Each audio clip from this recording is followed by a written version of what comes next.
I don't expect my women to be submissive. I want her to surrender. And that can only be done when my decision making is capable, where she can relax and then go, okay, you know what you're doing. It's all good. It's an earned position, not a demanded one. Do you think vulnerability is more seen as a weakness in men? I don't think it's seen as one. I think it is a weakness. It means to be wounded. Generally, what I see is the women that want the man to be overly emotionally vulnerable and be overly expressing his feelings and emotion all the time. I could almost universally say that that woman grew up in an environment where her father was unpredictable. So after working with so many women, what do women actually want? In a man? Yeah. There's a lot in that. So, Jag, welcome to the pod. So a lot of people these days, they're thinking traditional masculinity is toxic and men need to be more vulnerable and they need to be more emotional and all these sorts of things. And you've worked with thousands of women and you've started to learn that that's actually not what women actually want. Where they're saying things that they actually want men that are more stronger. They want men who are, can actually handle some sort of stability and emotional control and stuff like this. So I'm curious to sort of unpack this straight away. And I want to ask you, what's the uncomfortable truth about what women actually want that no one's willing to talk about right now? They want containment.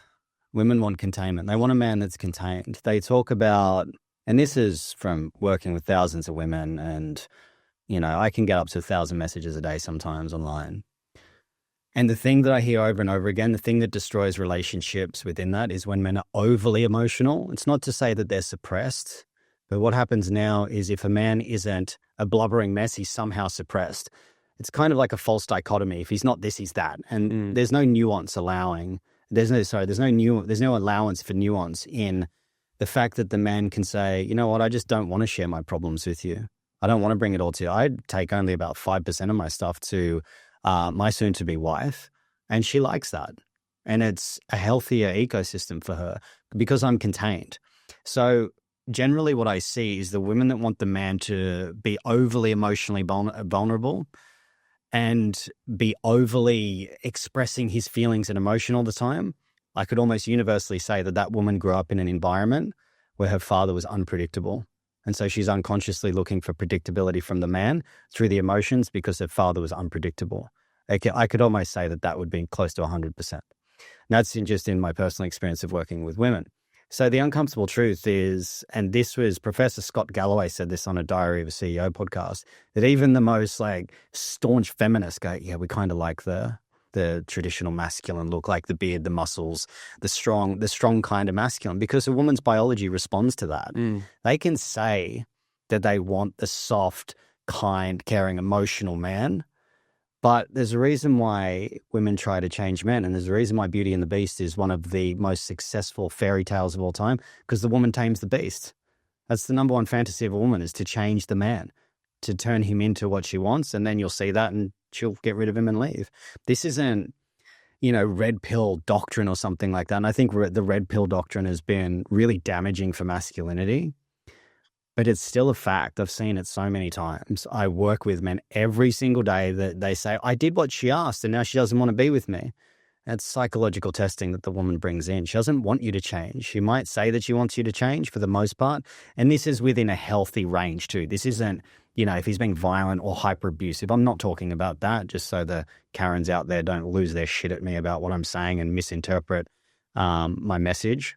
But what they want is they say, okay, I want you to change to become more like a woman. And if you do, then I can't trust you because you'll change based on what I tell you to be. And then I'll leave you for someone that won't change because I can trust the guy that won't change.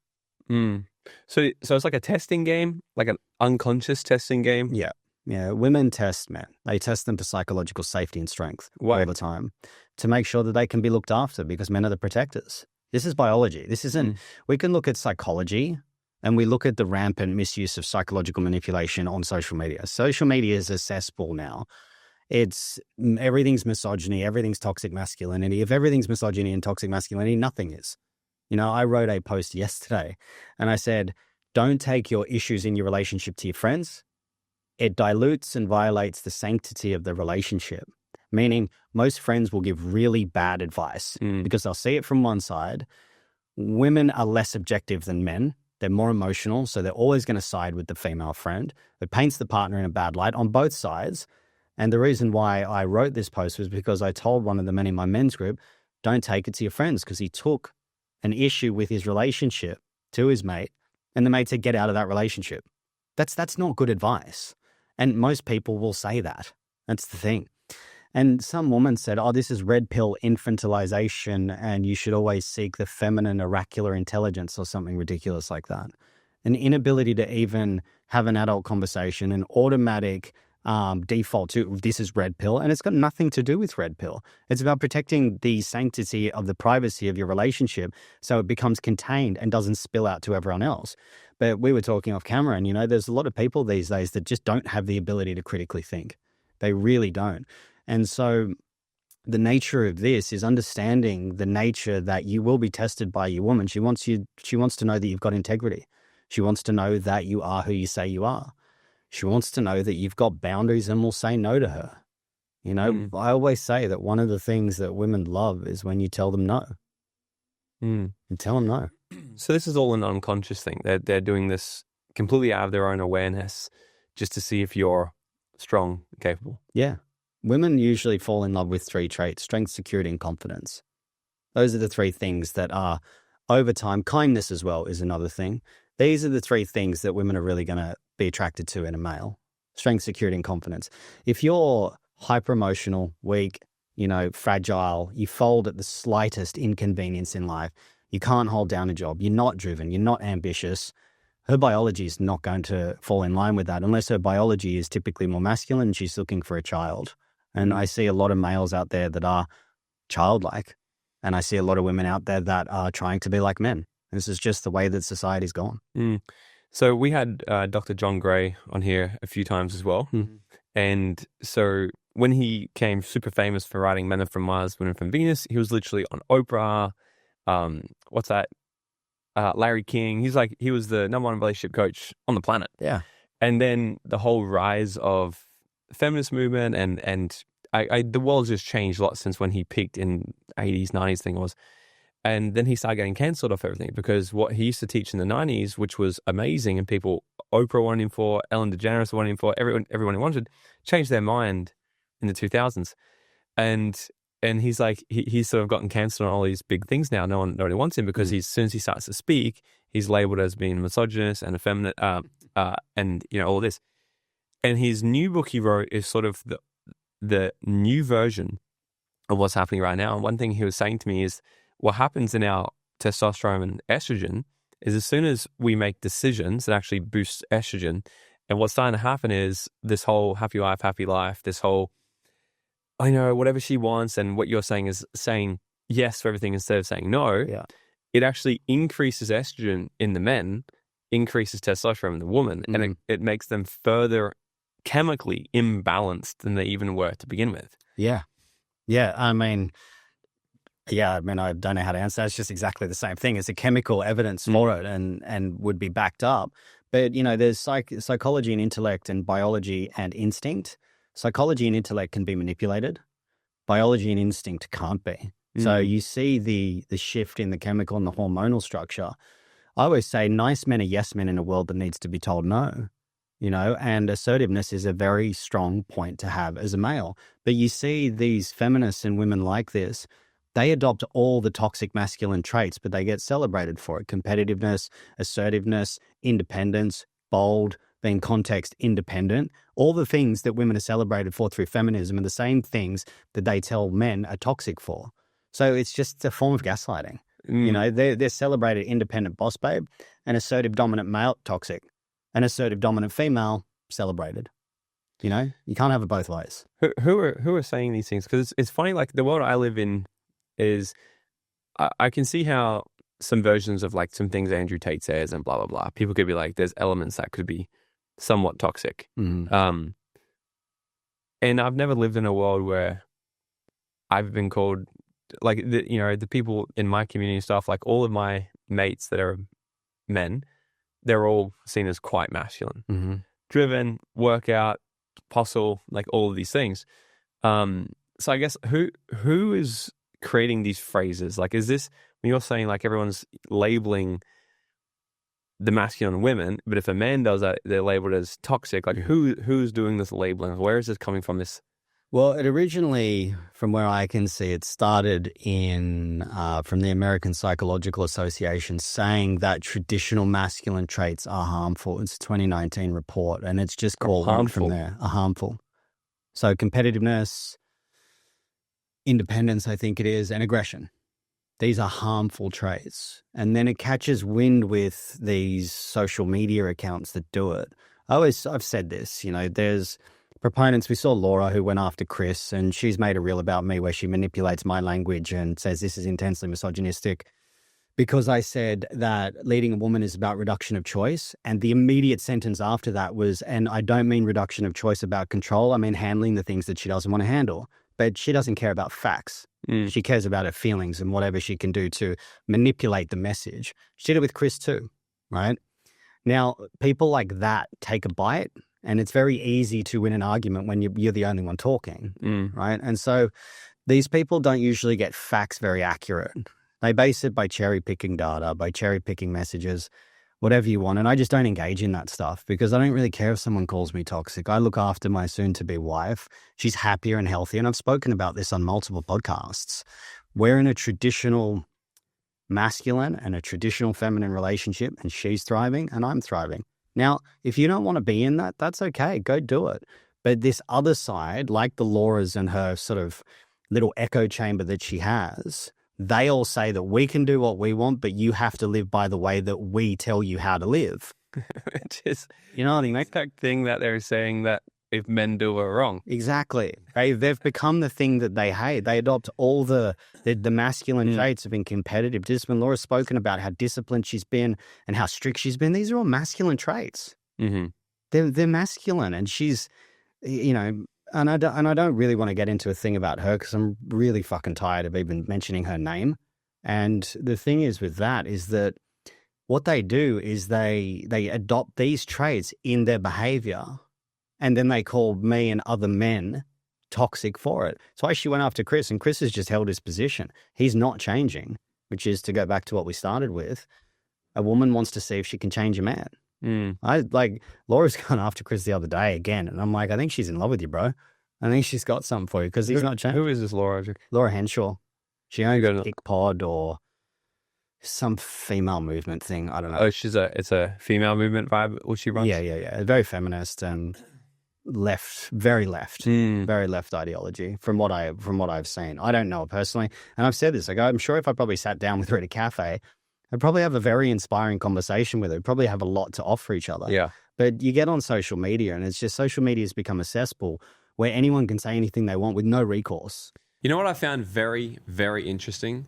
That 97.8% of you that listen and view this podcast haven't yet subscribed. Now, if you're looking for the one way that you can actually help us build this show into something that's going to be absolutely incredible and life-changing for you, the one thing you can do is to hit that subscribe button, because it takes a lot of time, effort, and money that we put into this podcast to make it what it is. And we've made it very clear that we never want to run ads or sponsors or anything like that on this show. So the only way that we can actually grow this channel is by subscribers. And I promise to you that if you hit that subscribe button and you help this show grow, then I'm going to continually keep bringing more, bigger and better guests to teach you the skill set and the mindset that you wish you learned earlier in life. So please, it'll mean the world to me if you hit that subscribe button. Go ahead and do that right now. Now let's get into this episode. I think there's a lot of missing context in those conversations, and I don't think there can be a blanket statement for all relationships as well. I agree. Because even when people like the traditional, because like what I believe works in great for my relationship might be so different. Because one of my best friends, he's like, I love my partner to be so ambitious. Like he loves that in a woman.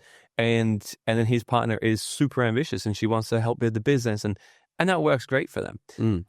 My ex was quite ambitious, and I felt like it was two mates in a relationship. Yeah. So I felt like when we'd sit down at dinner together, we're talking about business still. Like the way Alex and Layla Hormozi do it, like I'm not a fan of, I wouldn't choose to be in a relationship with another woman who's as ambitious as me. I've had in the past, I didn't like it. Yeah. Because what I love about my current relationship now is Simona is super ambitious, but she gets to do all her own things, whatever she wants to do. But we get to have an off switch, it feels like. Yeah. So when we're together, we get to actually have just a relationship where I'm not me. I'm not business guy. I'm not online guy. I'm just Morgan in the relationship. And it works so good for us. And with that, my responsibility I take in a relationship is to make as much money as I possibly can. Perfect example. We just had a kid. And she said to me yesterday, she's like, thank you so much for working so hard so I don't have to go back to work. And how good is that? It's fucking great. She's sitting on the couch recovering from pregnancy. Got the newborn. We've barely slept at all this week. And she's like, because she just had a thought where she's like, if it wasn't for me, if I didn't work as much as I did, if I wasn't ambitious and provide as much as I do, she would be having to think, okay, when am I going back to work? And she's already sort of had those thoughts because she helps in the business, she does stuff. And she's already starting to think, she's like, I don't really want to go back to work. I'm like, don't. The beautiful thing is, if you wake up today and you're feeling inspired and you want to come and do some sort of work, then you get to do that. Yeah. But also the beautiful thing is, if you wake up today and you want to be just flowy and go for a beach walk and take the kid for it, do that as well. Yeah. The beautiful thing is I create a space where you get to really fall into feminine, which is flow and do whatever the fuck you feel like. Yeah. And if that is give space to fulfill your own ambitions, then I can fan that fire as much as I can as well. Yeah, and I fully agree with you. My partner can do whatever she wants. It's not this regressive, we're going back to the 1950s where you can't have a bank account and you got to ask me for permission for things. No, it's so stupid, that kind of narrative. And it's this false dichotomy again. If it's not this, it's got to be that. And that's just not true. It really isn't true. And what it does is it does a disservice to the younger women that might want that in their life. Because I've spoken to hundreds of women that say, I wish I'd met someone like you or had a man like you that would want to take care of me when I was younger. Because they get into their 40s, they've done the boss babe thing, they've done the independence thing, and they wake up and they're like, I've made a mistake. Now, this isn't all of them. I don't talk in blankets and overgeneralizations, and I'm not a black and white thinker. If for us that works, we're super ambitious, we're super driven, we're both obviously really successful. I love that. I don't want to compete with my wife for masculinity. But usually women that are the boss babes, the partner that they choose competes with them for femininity. That's the thing. The guy will usually have to take a subservient position. And if that's what you want, that's what I say about, these Laura type of archetypes and the rest of them. If you want to live like that, go for it. I don't care. You are the ones that seem to have a problem with the way I'm living. I don't have a problem with the way you're living. I don't care. If you want to do that, women can do whatever they want. Fill your boots. But it's not going to attract in like a traditional relationship. It's not regressive. It's a biological imperative, in my opinion, I think. It's an energetic thing. You can't, like high testosterone won't, even you see in gay relationships, they're not too, like one of my best friends are gay. They're not, him and his partner are both not as masculine and ambitious as each other. Complement. One is more feminine. Yeah. Every single time. Yeah. It's like, that's the actual polarity. Masculine energy is positive energy.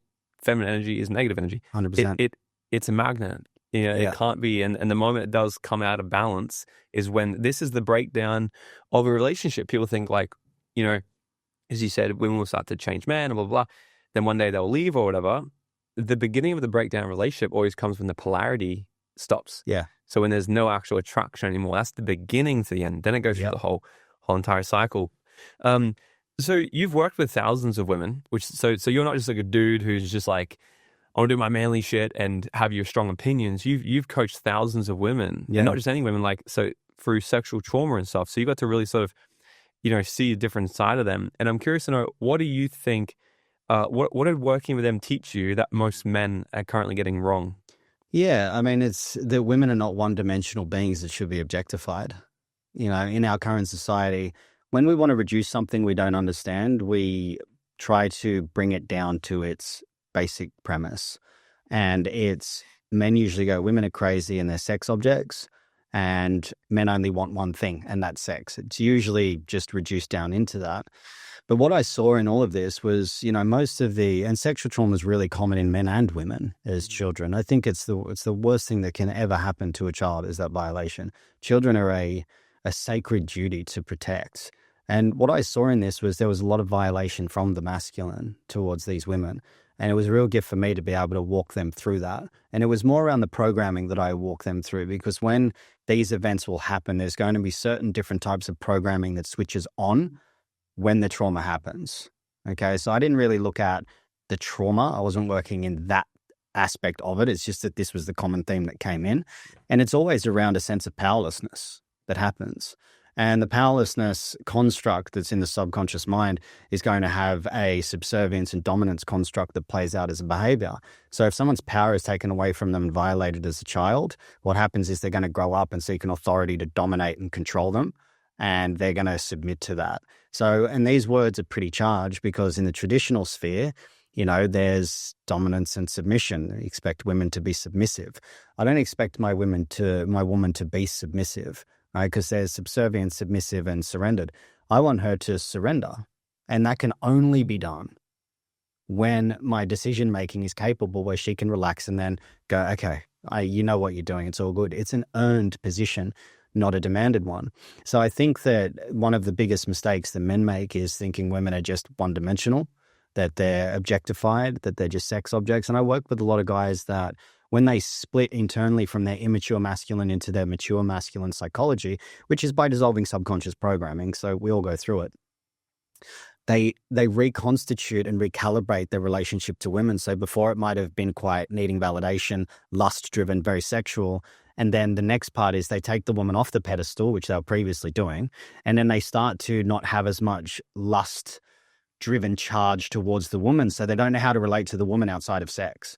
And so I teach a lot of men how to relate to women outside of sex, because when you're just relating from sex, it's an intense feeling, and then intensity represents significance in the nervous system. And so if that intensity isn't there, which is always lust or fear, which are kind of similar, they don't know how to relate to the woman outside of that. And so when you split from immature to mature masculine psychology, you don't relate to the woman through only sex. There's so much more multidimensional creatures. They're phenomenal creatures once you start to understand them a little bit more without reducing them down to some biological artifact. What's your view on the whole being more vulnerable and stuff like that? Do you think vulnerability is more seen as a weakness in men? I don't think it's seen as one. I think it is a weakness. It means to be wounded. I don't think you should be overly vulnerable. I think that's a lie. It's a con. I just don't. I haven't seen it produce any good results with women, with your relationship. So, and that will be. It's like vulnerability is strength. That's similar to doublespeak from George Orwell's 1984, where it's war is peace, ignorance is knowledge, and freedom is slavery. Vulnerability is not strength, but you can tell the truth and be open. I think that requires some strength. But I think the word vulnerability, I'm not a fan of, because it means to be wounded. So it's also the defined version of it, I believe, is to express yourself with the potential to be attacked, and that could be shamed, humiliated, whatever it is.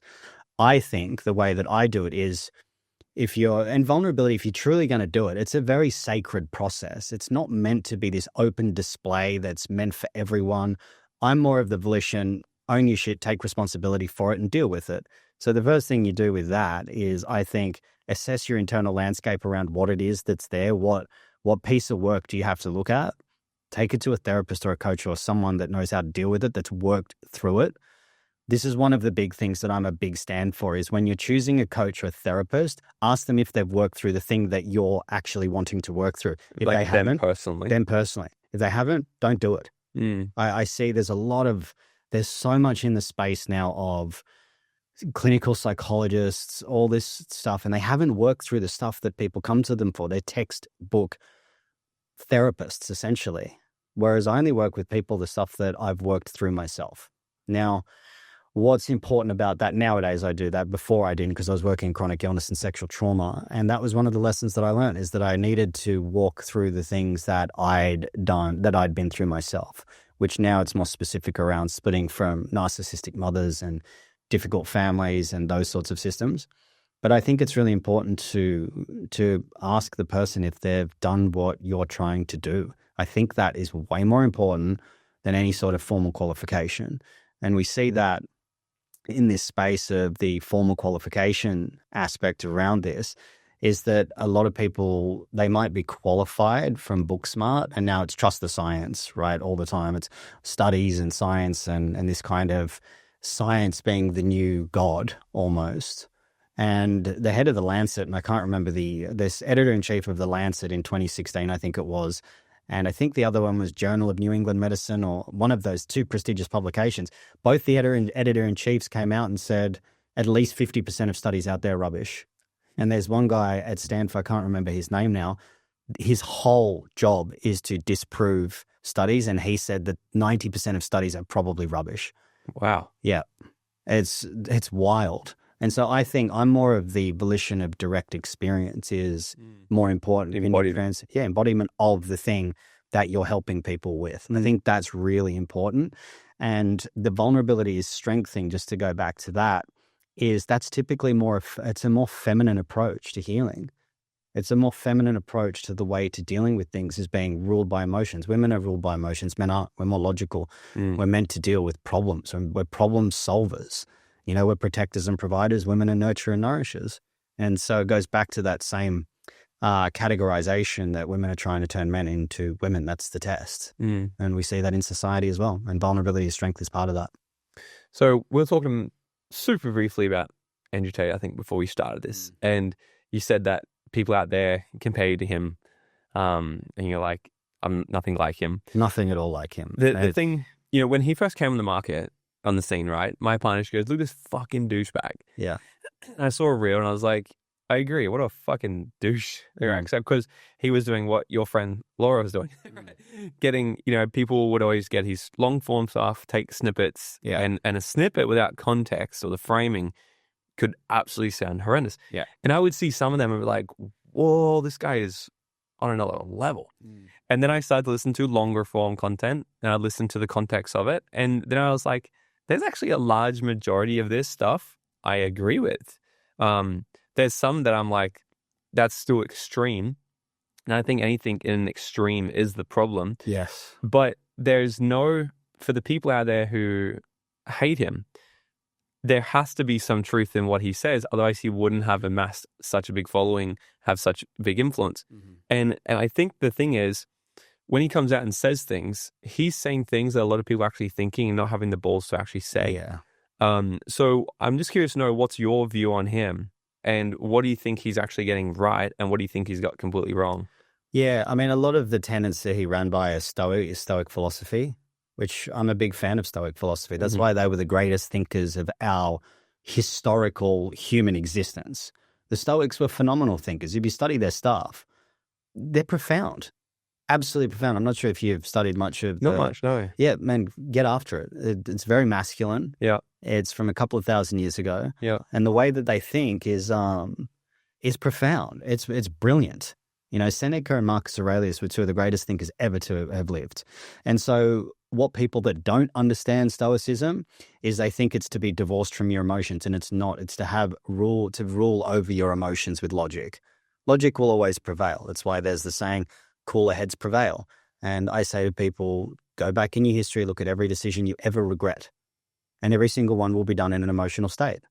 This is why you sleep on it. Walk away from an argument so you don't engage when you're emotional. It's so obvious out there. And so Tate, he adopted a lot of the Stoic traits.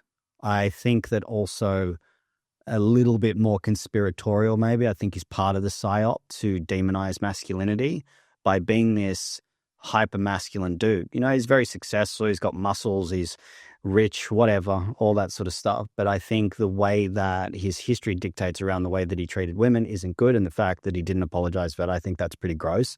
All that stuff he did where he's ripping off men, I think that's atrocious. Ripping off men? Yeah, he had said something where he would have live cams with girls working on him, and him and his brother be the ones that would be talking to the guys to drain the money from them. And I think that's gross, man. You got to be a certain type of person to actually think that that's okay. And there hasn't been any real remorse around that.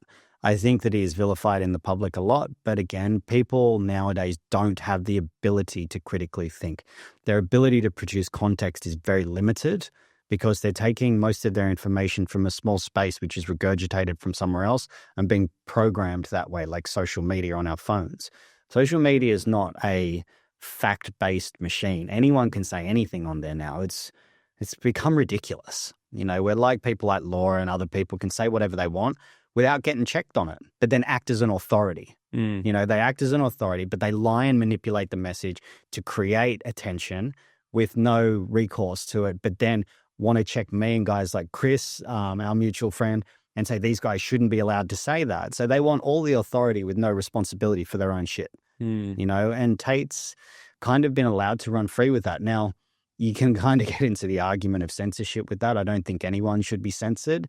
I think people should be allowed to say what they want to say, but if it comes to tearing people down, I do think there should be some sort of ramifications with that. I had another guy makes reels about me. His name's Will Hitchens. He's pretty funny. He's up on the Gold Coast. He's made some funny reels, but he does the same shit. He lies he twists the message and he twists it to his narrative. And the poor dude's like suicidal, wants to kill himself, has mental health issues. How do you know that? He said it in a story. Someone sent me his story when I was in Fiji.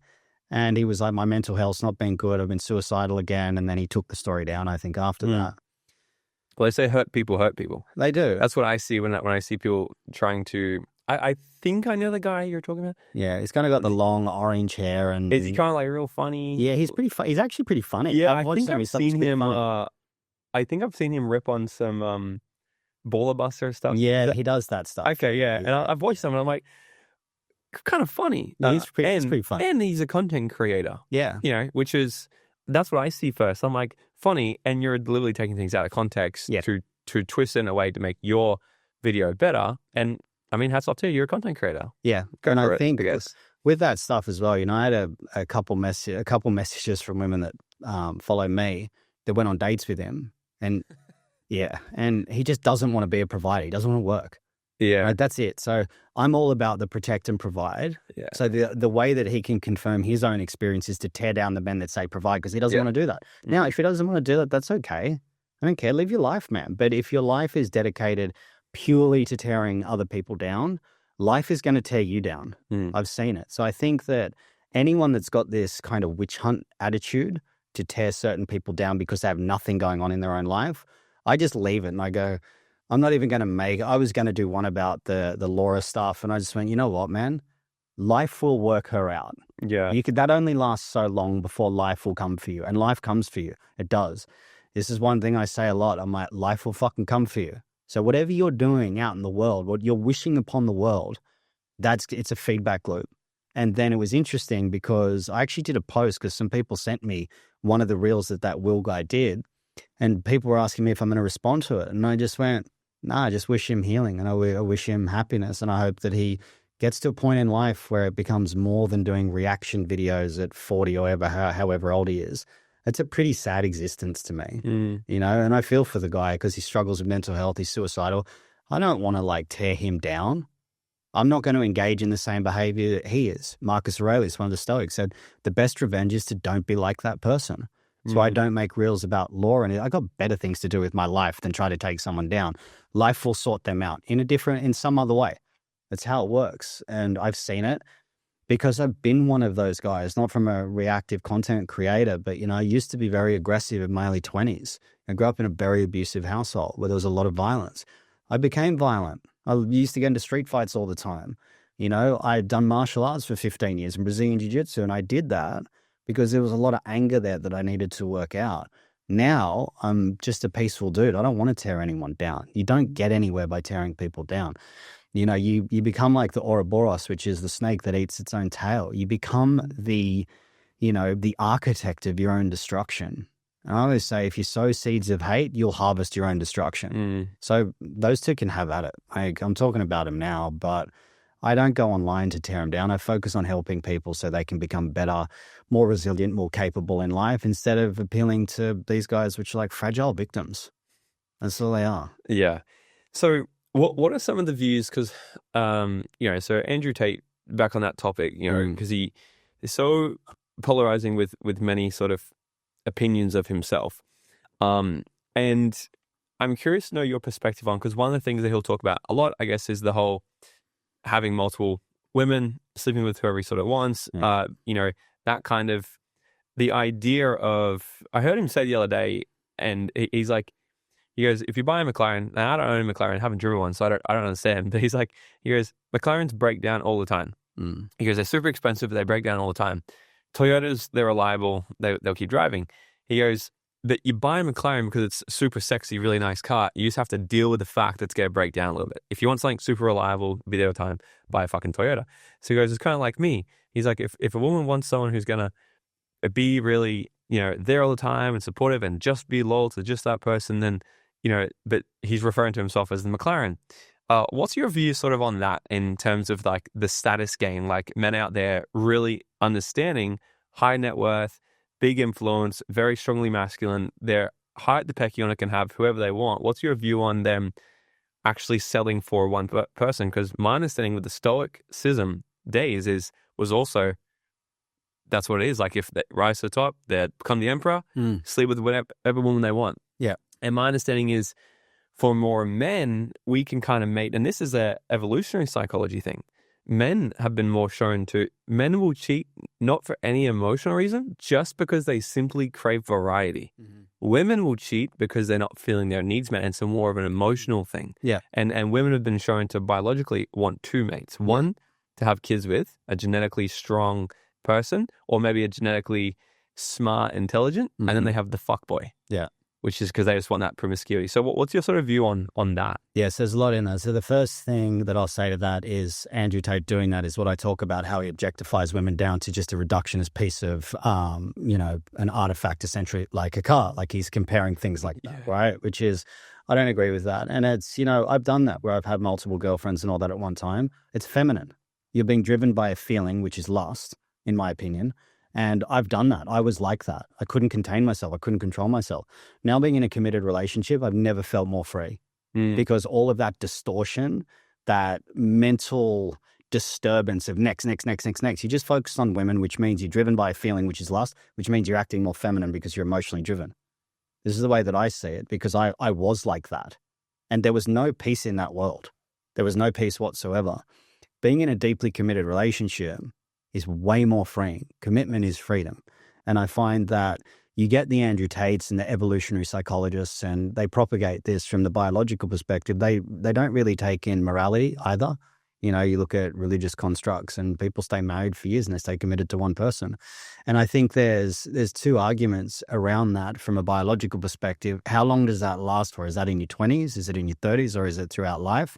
And if you go, and I was talking to a guy yesterday about this, when you start to build an empire, so to speak, the focus isn't on women. The focus is on building the empire. So when women don't become the focus of your attention, that message that Tate presents and that evolutionary psychologists present, that we need variety and all that, will be to the ones usually that aren't doing much with their life. Tate's not going to focus on women, so he just treats them as objects, as the way I say. I don't know the guy personally. But you see kings, emperors, all that have variety. Their focus is never on women. It's on building the empire. So women don't become important to them. They're never really focused on it. So if the man that has never had variety is going to sound like, oh my God, this is fantastic. Especially now, I can't remember what the stats are, but I think it's 60% of young men are single. That's a pretty alarming statistic. So if you've got guys saying variety is the thing when they've never had it, it's going to come from a place, in my opinion, of being very appealing and very attractive because you feel like a king. I had multiple girlfriends at once in my late 20s, early 30s. And after a year, I was exhausted by it. I didn't want that. It's kind of like having 15 different cars. You lose the joy of the one car because you've got so much variety about having next. That's almost like consumerism and accumulation. And in Ayurveda, the number one stage of disease is accumulation. We have an accumulation problem in society. Whereas you see people that live a much more simple life. One woman, children, family. I mean, are you married? No. Engaged. Okay. How long have you been together? 4.5 years. Cool. I mean, is it nice and peaceful just having, right? Like I'm the most successful in this era. Yeah. And I've been thinking about this a while ago because I thought the other day, I'm like, if I was single, because I was talking to Simone about it, she's like, what would you do if you were single? She's like, would you? I'm like, to be honest, I don't know. I'm like, because the joy of having not even 0.1% of my energy to have to go focus on just getting laid is so good because 100% of my focus is building my empire. Yeah. And what I actually want to do on this planet.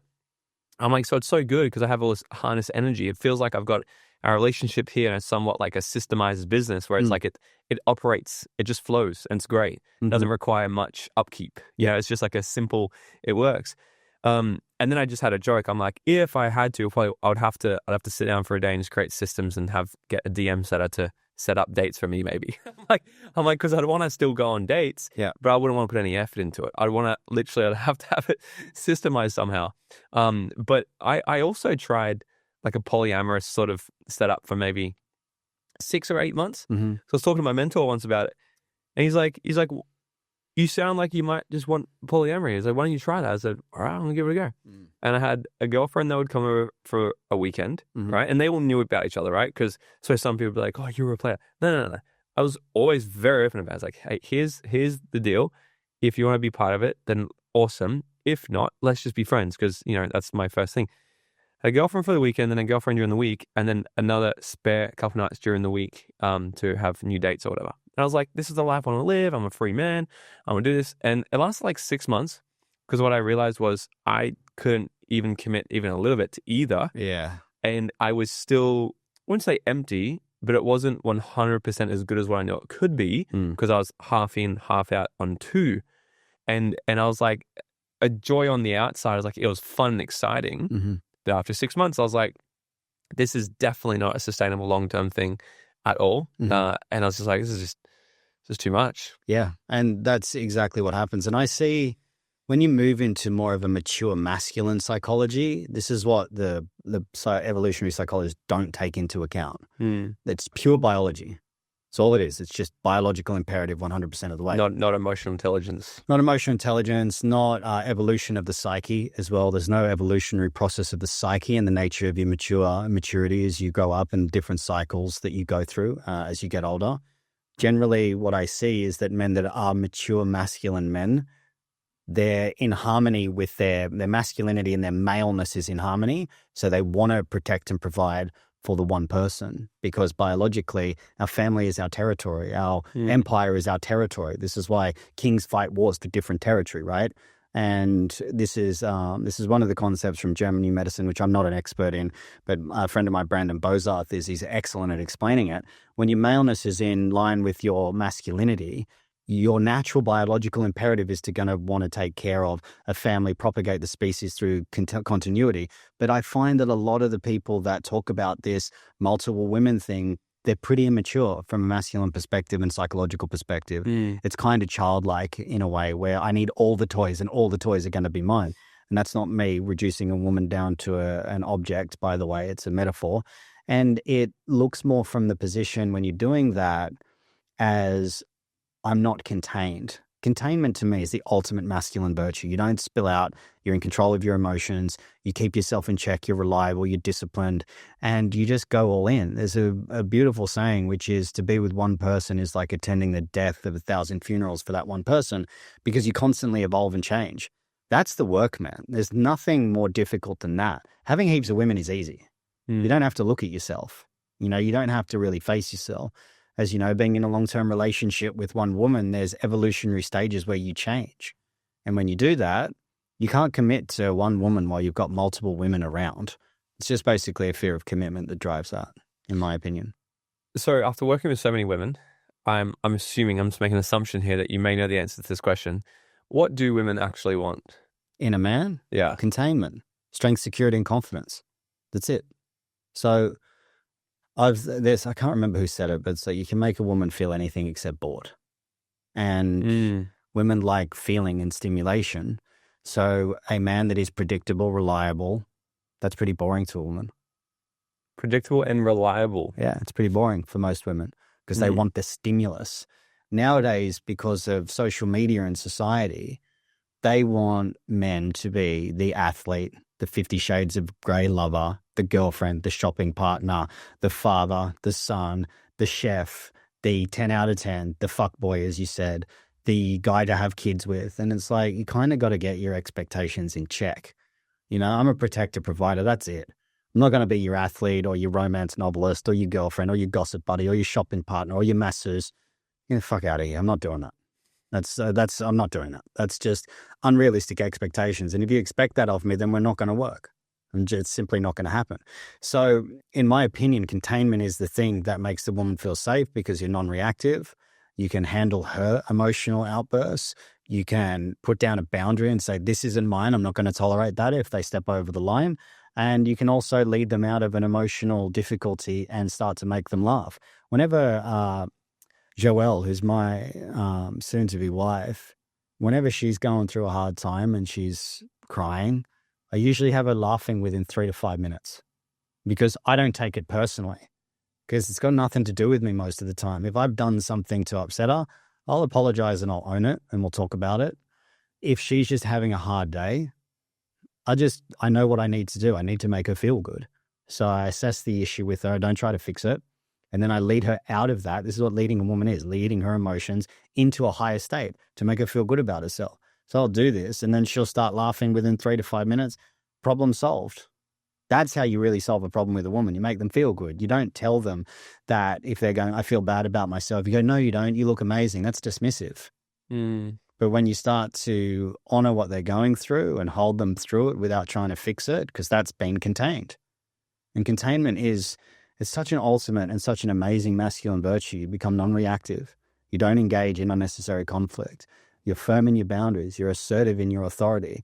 Being uncontained, to sort of use these examples we're speaking about law and will, if I was uncontained, I'd be making reels about them. That's a lack of containment. That's spilling out. It's leaky energy. Whereas I'm just like, oh, they're just lying about my shit. Like, silence is one of the strongest responses you can have as a masculine man. You just don't engage. It's Mark Twain said it the best. It's like never argue with an idiot. They'll beat you they'll bring you down to their level and beat you with experience. And there's 2 things that I love that Mark Twain said is that one. 3 things. It's easier to fool someone than to convince them that they've been fooled. And the other one, which is my favorite, is it's better to stay quiet and be thought of as a fool than to open your mouth and remove all doubt. Those 3 things, when I'm feeling like I want to publicly engage, I just remember those and I go, good old Mark Twain said it the best. And so I don't engage in it. Yeah. So I've also heard you say, so men need some pain, some suffering, and to be under consistent pressure to keep growing. And it can be seen as somewhat going against the self-care. Take care of yourself, mental health. Yeah, because they're really huge, just on, I got invited ages ago. I don't know if it's still, I'm assuming it's still a thing. They call it the black dog, the depression stuff in Australia. And somebody hit me up a while ago, like, we're doing a black dog awareness tour. Do you want to come? Do you want to be a speaker? And I said, no, not at all, actually. And they're like, well, aren't you about positive? Correct.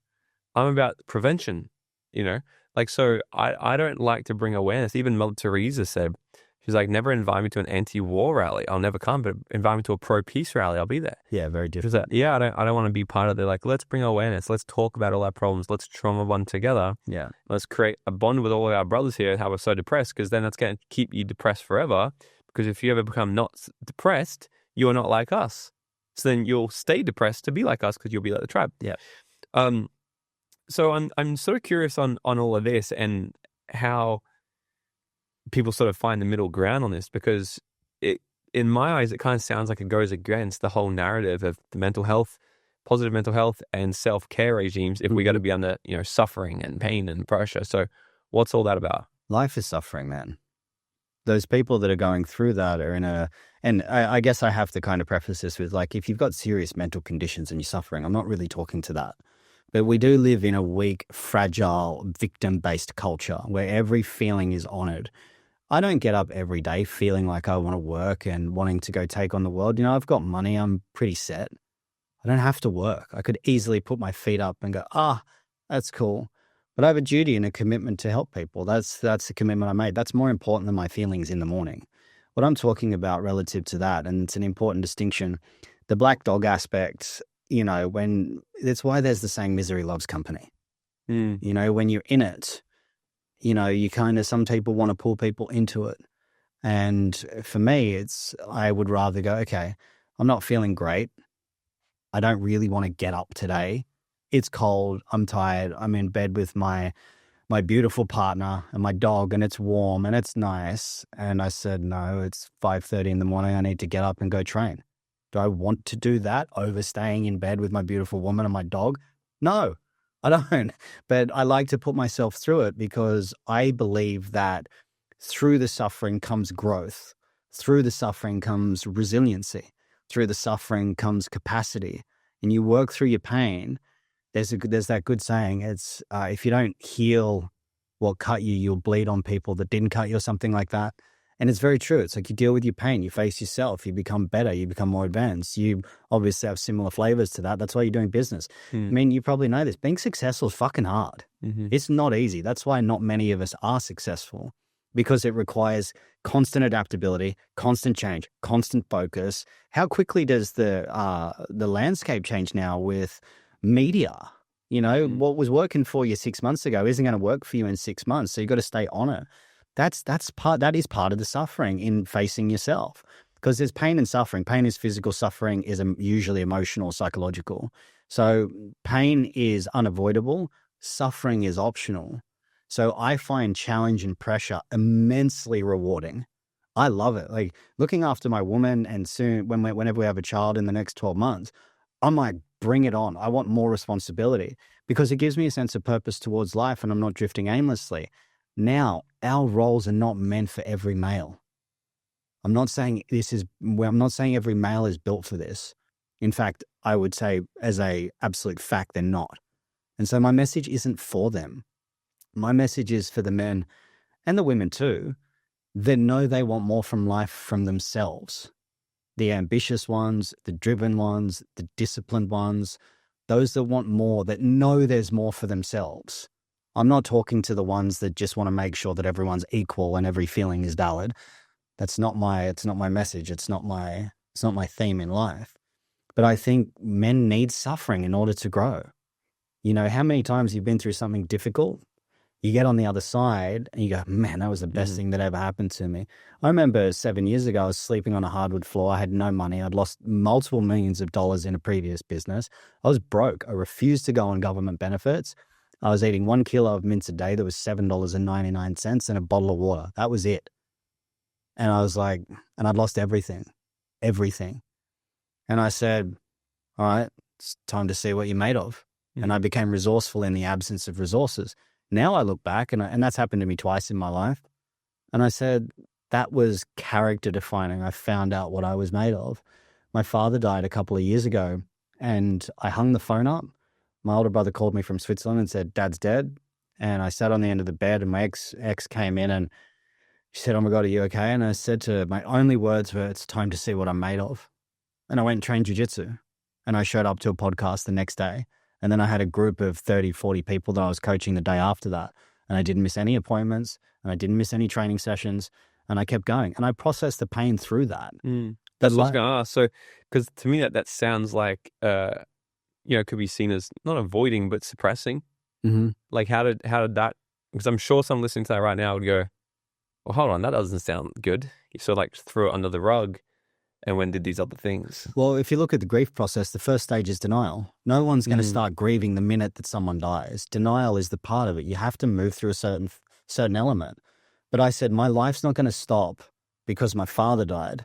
And I went through the process. And at about the 6-month mark, I didn't swallow it down and suppress it. I wanted to feel something. I wanted to go through it. But in that period of my father dying, 2 weeks later, I had one of my best mates die. Then I had my godfather die.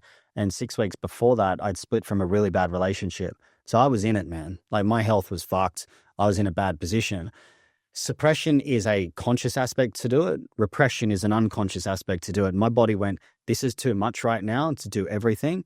I just had to keep doing what was there to make me feel like I was okay. And then 6 months came and I remember, and I went to a chiropractor in Byron Bay, Andrew Badman. He helped me breathe properly because my diaphragm was locked. And all the emotion came out around my dad, all of it. I broke into like a sweat, sorry to be sort of grotesque, but I had mucus coming out of my nose. I started crying. And then for about 4 days, I was releasing after that. So just because I did that on the spot, it doesn't mean I was suppressing it. It might sound that way to some people that might want to go, oh, okay, you're suppressing, you're not dealing with it. But they don't know my story or who I am. Not everyone deals with things in the same way. You know, and there's no space for that with men especially. It's you're either vulnerable or you're suppressing. And it's like, no, that's not necessarily true. But I deliberately sat there and I said, now it's time to see what I'm made of. And it was my initiation. And I processed the pain and I built it up over a few months. And I was seeing body workers and, naturopaths and all of these people to help me get through it. I had an immense amount of support, spending over $1,000 a week on different therapies just to get through it. So I wasn't suppressing it. I was just dealing with it in the way that worked for me. And we have these black and white thinking style approaches that if it's not this, it's that, and you've got to do it this way, otherwise it's that. And I think that's really unhealthy for people in the way that they naturally process things. My grieving process was a 7 to 8 month process. And then there was an integration period after that of about a year. So that's a long process. My sister, 2.5 years now, she's still grieving. So I wish people would just respect everyone else's right to do things the way that they want to do it. I don't tell people how to grieve. I don't tell people how to process their pain. All I know is that for me and all the men I'm around and that I've spoken to, pain and suffering is a doorway to growth and expansion. And I'd find it hard pressed if someone could argue that that's inaccurate when they've overcome something very difficult. Every amazing thing that's come for me in my life has been a result of pain and suffering and getting through it on the other side to see the gift in it. And which point, when I look back and if I go through something similar, it's not difficult to go through again. So life has given me the capacity to be able to deal with difficult things that other people fold on. Life at the moment, man, people they can't deal with life. And I'm not going to be one of those people. And if that to them is unhealthy and suppressed, I don't suppress. I'm just not an overly emotional guy. If that's their attitude, I don't care. Look who's thriving in life. I'm thriving in life. Are you thriving? No, then don't tell me how I should be doing things. Yeah, I saw someone the other day. I think my team wrote it actually on one of our posts. Your nervous system isn't dysregulated. You're just not used to discomfort. Yeah. And awesome. And that's so good. Yeah, it's because so many people these days, especially where you live and here on the Gold Coast, that's everyone's thing. I gotta calm my nerves system. Yeah, rewire it. And I think it's I look at business, we're professional athletes. We do things differently with our bodies than what Bob does, just lives a 9 to 5 and that's his life, right? And I think in that context, it could be have a calm nervous system and, be chill. But if you want to grow a business, when people come to me and they work with us, for business coaching and stuff, and they're oh, I'm feeling dysregulated, I need to do my morning routine. Fuck your morning routine, man.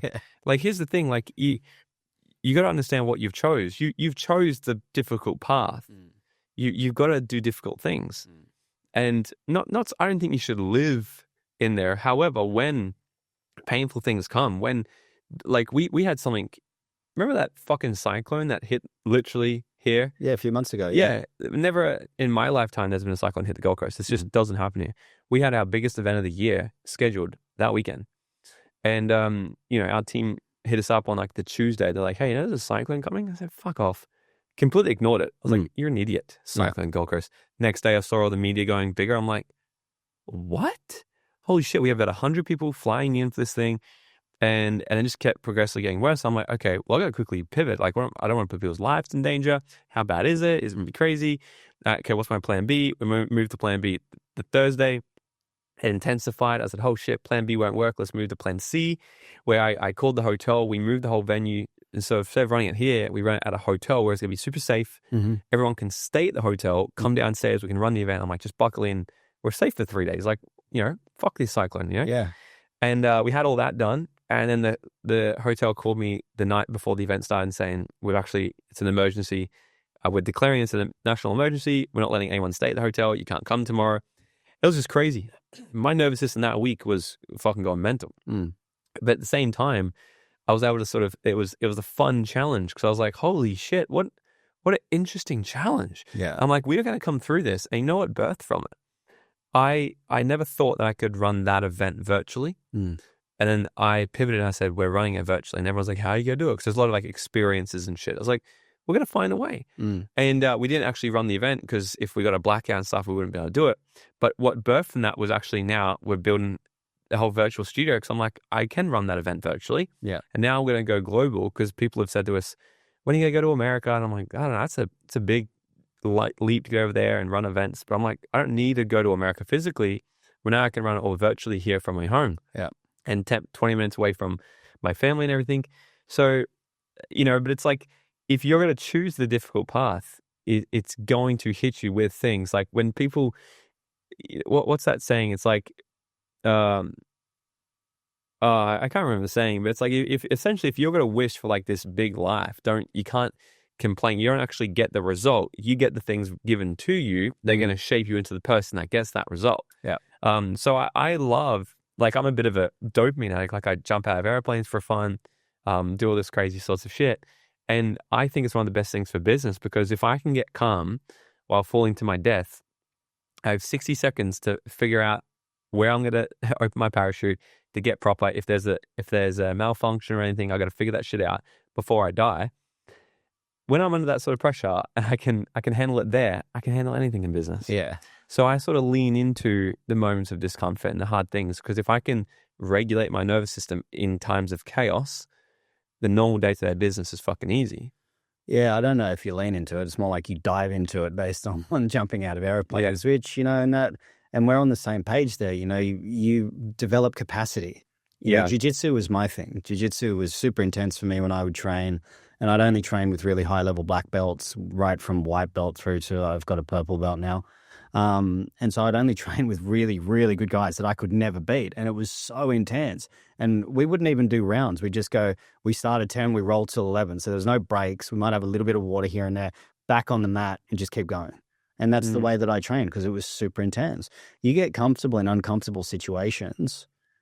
What people in our modern society find extremely uncomfortable, like words or saying that traditional relationships are fucking terrifying or dangerous. Like, these people haven't been through it enough. Like, you need to go do something harder with your life. If you think that words or clapping is a microaggression and you want people to adapt to that, life is going to fucking chew you up and spit you out into a million pieces.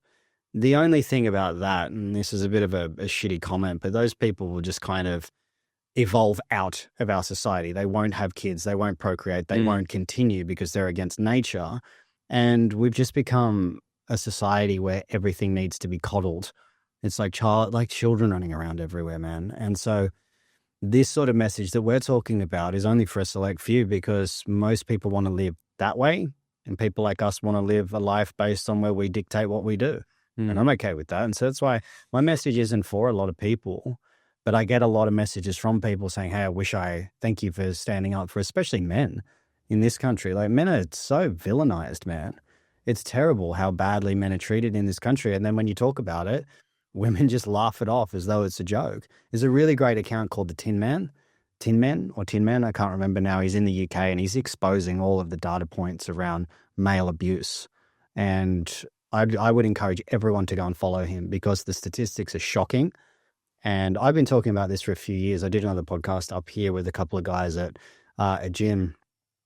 And based on childwelfare.org, mothers are the biggest abusers of children by double.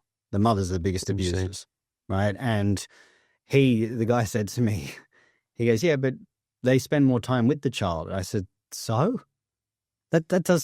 How does that excuse it? It doesn't matter, and these statistics around violence towards men and things like that, the Tin Man does a great job of releasing all of that. It's not my area of expertise, so I don't claim it to be, but I would just invite everyone to start challenging the ideas of what we're told. I've had women literally say toxic femininity doesn't exist. I'm like, if toxic masculinity does, toxic femininity does. It has to have its counterpart and its opposite. Everything's developed in nature. But rather than call it that, I think it's just more immature psychology. Yeah. It's immature psychology on both sides. And I think it's important to see that most of the time, I don't really take anything personally anymore. So it's hard to get under my skin, because doesn't really faze me too much. Most people that take things personally get triggered easily. And if you get triggered easily, you're ruled by feelings. And if you're ruled by feelings, fucking explore it and see what's going on for yourself. Because if you're at the whim of a comment by someone, you're fragile. Yeah. And you're weak. And life is gonna just put you into the pestle and mortar of life and crush you into a million pieces and pulverize you. Like, we've got to start developing more resilient people. What's your message to the man watching this who might be in a little bit of pain, a little bit lost, feeling alone, struggling, to help him get on the right path? Yeah, there's a lot in that. So the first thing I would say is to change your environment. proximity and environment is so important. You know, join like a brotherhood. This is nothing new. The first thing I would do is get out of your environment and stop listening to the public narratives. Stop listening to the whole misogyny. Everything's misogynistic. Everything's toxic masculinity. Stop listening to that shit. Because when shit hits the fan in society, they call men to sort it out. We're valuable and we're necessary. And women are valuable and necessary at the same time. You don't often hear a lot of men talking about women the way that women talk about men in society. Stop listening to that. Get out of your environment if it's bad. If that means moving or even just going to the gym or changing gyms or taking up a martial art, do something for yourself, just one thing. Start, looking at what you're consuming in the form of content online. Get off social media. Media is not a good place. Isolation plus distraction, those two combined, that's not a good place if you're not mentally sound. Get out into nature. Get out into bigger groups like the Gathering of Men. My mates run that, and that's really good for guys that are stepping into the work to start out. Right? Yeah, Jacob and Ryan. I was with Ryan last night. Awesome dudes, doing great work, doing really, really good work. Go join them. Just do something where you can disconfirm your reality. So if you're in the place of having a difficult time in pain, look at the relationship you're in. Does your woman respect you and value you? No, get out of it. Look at your job that you're in. Does your boss respect you and look up to you? Or does he work you into the ground? Are you doing something that is offering value to the world, or do you feel you're wasting time? Start questioning the nature of your own thoughts and what you're doing in life. Where else can you help someone? Start helping people, maybe volunteer. Whenever you're feeling like shit, the best thing to do is help someone else. Start getting up in the morning, get up early, get sunlight in your eyes first thing in the morning. Do something to use that cortisol spike when you first get up. Don't look at your screen. Wear blue light blocking glasses at night to regulate your cortisol. Get your testosterone checked. Start lifting weights. All these things are pretty natural. Get your feet on the earth. Start to learn how to have values and boundaries around what you do. Start waving off the people that want to call you toxic and misogynistic. And if you're engaging that kind of behavior, stop doing it. Don't seek movements that propagate hate. The red pill movement is a hate-based movement. They hate women. It's become cancerous, in my opinion. I think it's one of the worst things to happen to masculinity in the form of the people that have adopted it. I think the basis of the evolutionary psychology part in the start was okay, but now what it's become, there's a good saying, which is every movement starts out as something beneficial, then it moves into a business, then it moves into a racket. And both sides of, radical feminism and red pill are rackets now. That's all they are. And so just start to understand the context and the language. Like the more informed you are, the greater your ability to produce the context of your life. The limit to your language is the limit to your world. I think Whitloff said that. The better you can understand language, meaning the information bodies that are producing this kind of information, the greater your ability to understand it, the more you can counter it or agree with it. So the greater ability you have to understand yourself. So don't have a myopic context, have a panoramic context, research things, look at things with an open mind, become objective, stop taking things personally. If you're getting triggered, work on the trigger, go to therapy. And if you're a male, find a male therapist, because a female therapist will just look at you through a feminized lens. That's generally not going to do you any good. Caveat, I had an EMDR, which is eye movement desensitization response for PTSD I had, and it was a woman. Phenomenal therapist, probably saved my life at one point. But I'd say just for the general talking day to day, if you need someone, go find another man that's worked through what you want to work through, and just learn the art of discernment, and make sure you start questioning where you take your stuff to. You dumping it all on your partner or your kids? Don't do that. Just don't do that. And the pressure to become a protective provider is only really meant for a select few. I'd say probably 10 to 20% of men. That's what I would say. I don't think it's meant for 100% of men. I just don't.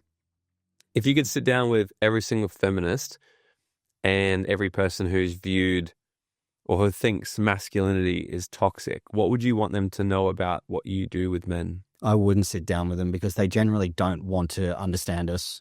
It would be a waste of my time, to be honest.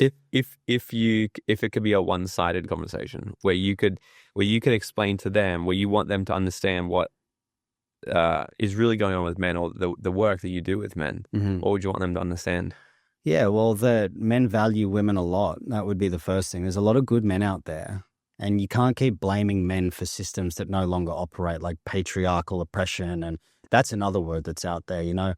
In most universities now, just critical theory is taught, that systems of oppression, that everything's patriarchal and everything's toxic masculine and all of that. And we're not oppressed anymore. The people that say that we're oppressed don't even really understand the true definition of oppression.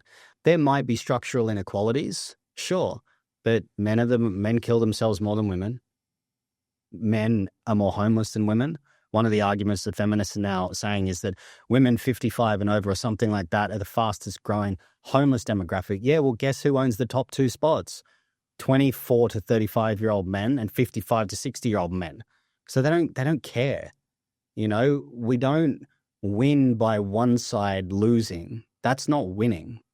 That's like if you go to, you know, a lot of jiu-jitsu competitions, you see guys, they go, I won gold today. No one showed up. So they didn't even compete, right? But they get the gold medal. But I think men are sensitive beings. They do care. And I've said this for a long time, that if every woman knew truly what was in a good man's heart, the attitude to men would change overnight. So I would implore them to critically think and start taking responsibility for their own actions in the world, instead of becoming the very thing that they say that they hate.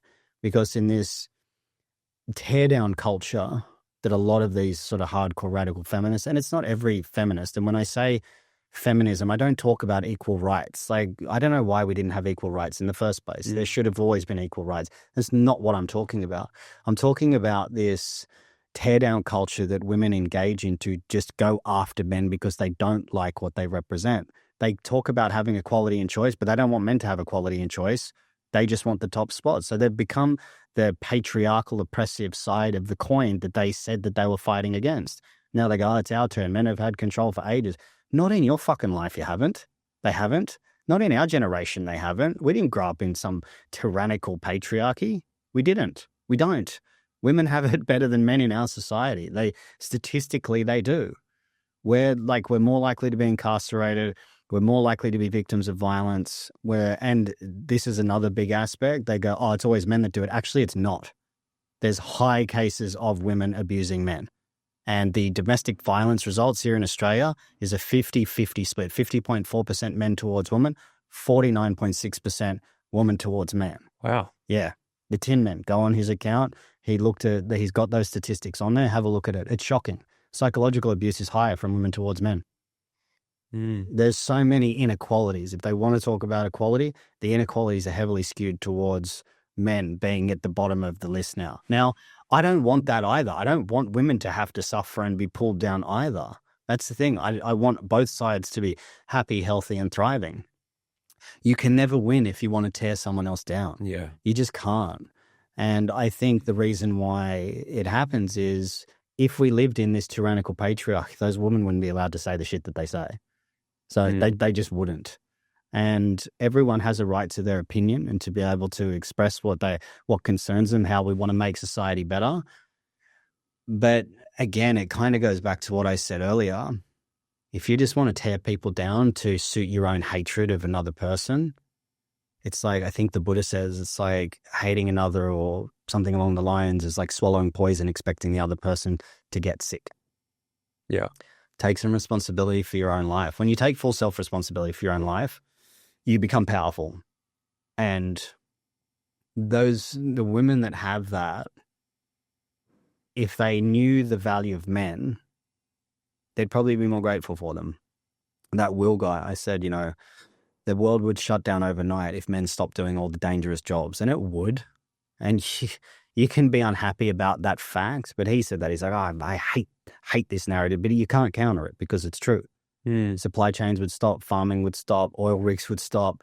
War. It'd get pretty bad pretty quick if all men stopped doing the dangerous jobs. And I've said this before, and I don't mean it as like a backhanded statement, but women have gotten so comfortable, they're allowed to say that men don't matter. And a few people have messaged me going, you should start a worldwide strike for men just to stop for a week and see what happens. And I'm like, I'm not going to do that because it's not in line with where I want to go. But when men start to realize their value and say no and stand up and go, no, I'm not listening to this anymore, the natural biology of the feminine will start to go more towards that. And generally, you'll see in society, the feminists, they don't procreate, they don't want to have children, or they won't. So that bloodline, so to speak, will probably be out within a generation. And conservative families are more the ones that typically reproduce a lot, and then those values will be instilled down the chain. Now, I'm not political. I hate politics. I can't stand it. So my stance is not a political thing. And so I got asked to go on SBS recently, but I don't go on any channels that are politically aligned. I just don't do it, because that's not my message. I cannot stand politics. And if you're still in that black, white, left, right thinking, then you're not my person. Mm-hmm. I don't really see a whole lot of people in those spaces critically thinking deeply, unless you get the top guys that are doing it. But that's not really my target audience either. They got things locked down pretty tightly. Dude, this has been a very interesting conversation, and a lot for people to think about. Where can everybody find you on social media? Yeah, Pure Jaguar on Instagram. That's pretty much it at the moment. I've got a website. I don't really update it too much, but I am starting to develop an email list because I want to kind of control my own information. And so you can sign up to that in my bio on my Instagram. Awesome. Beautiful, dude. If you were to go back to your 18-year-old self and give him 30 seconds of advice, what would it be? I were to go back to my 18-year-old self, I would tell him that change is a constant, and that what you're going through now, the pain that you're in and the suffering that you're in, will one day work out to be how you bring purpose into the world, and that there's a beginning and a middle and an end to everything, and everything shifts and changes no matter how bad you think it is. Because I was suffering really bad at 18. I was in a really bad place, and that things can change, and that you'll be okay.